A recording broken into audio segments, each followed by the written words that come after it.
I'm not playing with you. Take your hands out your pocket. Take your hands out your pocket. Take your hands out your pocket. Shots fired! Hey, what's going on, guys? It's your boy Tillman back to you guys with another Tillman's Take. So I've actually done this one before, but it's been a while, and the reason I'm redoing it is because there's a lot of valuable points that I missed the first time I did it. And so what I want to do today is I want to break down a video that comes to us out of South Carolina, and it's actually from 2016. It actually occurred New Year's Day 2016. And so what we're going to watch is we're going to watch a video where Officer Quincy Smith responds to a situation where a guy was seen at a grocery store attempting to steal items. As that guy is trying to steal items, he ends up leaving the store. Officer Quincy Smith, who is on patrol, identifies the guy as a suspect that just attempted to commit the crime, and he goes to contact him. So let's watch the video and let's see what plays out next. Dispatch, Echo 7. I'll be out with that subject. Come here, man. Come here for a second. Come here. If you don't, you better stop, or I would. Come here.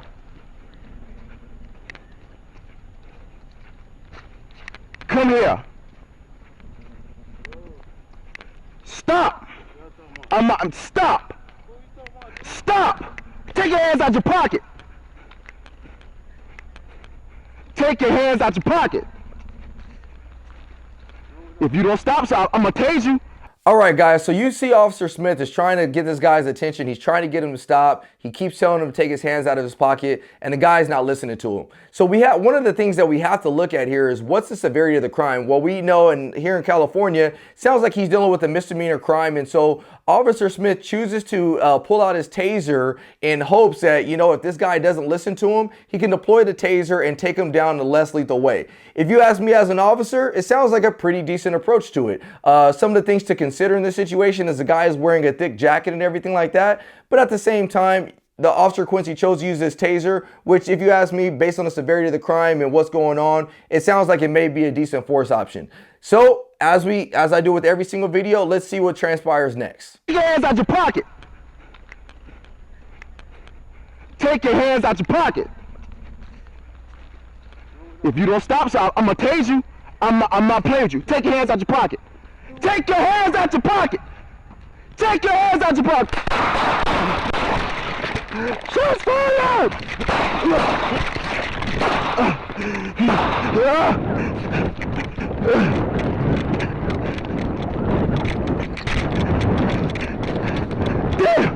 Shots fired!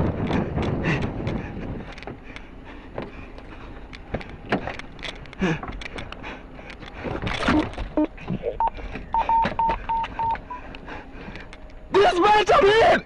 There's Echo 7, I'm in! I'm in! I'm a Taser. Dispatch, help.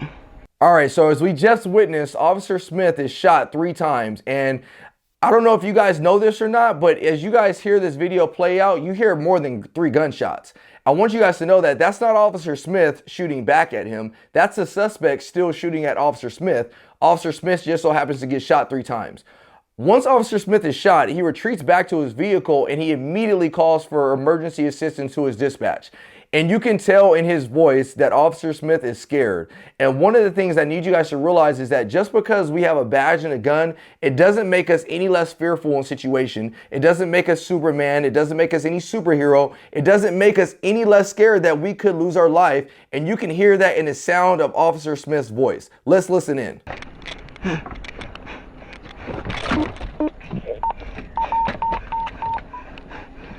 Dispatch, I'm in! There's Echo 7, I'm in! I'm in!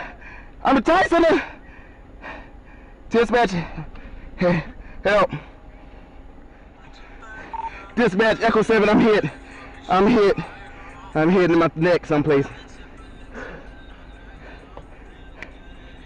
My arms are broken. Help me, please. Is everything peaceful?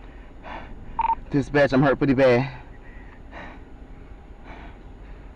Oh, we got help on the way. The subject still there? Subject took off. Please help me, dispatch.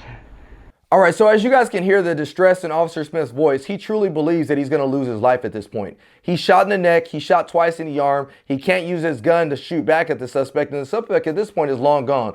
At this point in time, Officer Smith knows that he's in a fight for his life, and that fight for his life is survival because he's been shot in his neck, which if you don't know, there's a lot of major arteries that run through our neck.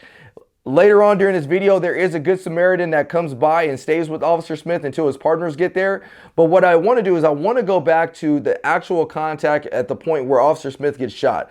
Officer Smith tells the guy that, hey, if you do not cooperate with my instructions, you will be tased. He tells the guy, as he also tells that guy to take his hands out of his pocket. He does take his hands out of his pocket, but you can see that that suspect brandishes a firearm and immediately starts to shoot at Officer Smith. So one of the things I want to highlight specifically is how fast that happened. It happened so quickly. There was no way for Officer Smith to recognize that that guy had a gun and he needs to put his taser away and grab his gun out. Let's say he did try to drop his taser and then try to transition to the gun. It would have been too slow. The situation had already happened. And so a lot of times we get people that say, hey, well, how come an officer can't use a taser? Or how come he can't do this? Or how come he can't do that? Officer Smith was going to use a taser. He was going to use a less lethal option. Officer Smith knew he had a crime that didn't rise to the level of lethal force until it rose to the level of lethal force. And so we have to be cautious when we watch these videos or when you're dealing with any type of police interaction, that police officers have a dangerous job and that we don't know what people want to do. We don't know what they're capable of doing. Let's say the suspect pulled out a cell phone. Let's stop right there. Let's say that suspect pulled out a cell phone or some type of other object other than a gun. Would Officer Smith be justified in using lethal force at that point in time? Think about it. And the reason I say let's think about it is because the suspect pulled out a gun and Officer Smith didn't have time to react to that. So let's say the suspect pulled out a cell phone or some other object and Officer Smith pulled his gun out and shot the suspect down and the suspect passed away. Would Officer Smith be in the wrong? I can tell you what the narrative would probably sound like.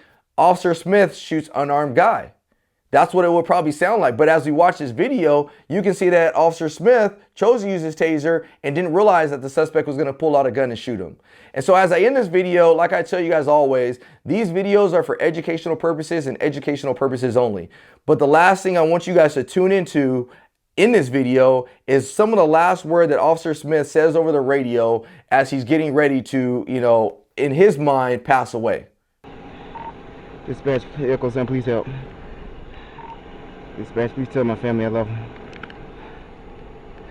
At the end of the day, it's our job as police officers to, one, make sure that you go home safely. But you have to remember, most officers also have families as well. Officer Smith knew he had a family at home, and he knew that, quite frankly, this could be his very last moments on the earth, and he would never get to speak to him again. That's why some of his last words were, tell my family I love them. You know what, guys? When I go to work, when officers go to work, and when you leave your house to go do whatever you want to do, we all want to make it back to our family at the end of the day. So Officer Smith did return to work after the situation was over. Obviously, he had to do rehab and everything like that, and once he was healthy, he did go back to work. So shout out to Officer Smith. And Officer Smith said he wouldn't have it any other way. Just because Officer Smith was shot, he still knows that he is called to this profession. And so I truly am grateful for you, Officer Smith, for laying your life on the line and trying to come back to your family and keep our streets safe. The other thing to realize in this situation is the suspect got 35 years in prison for it. So, it's a crazy situation. It's another example of how situations can go from 0 to 100 so quickly.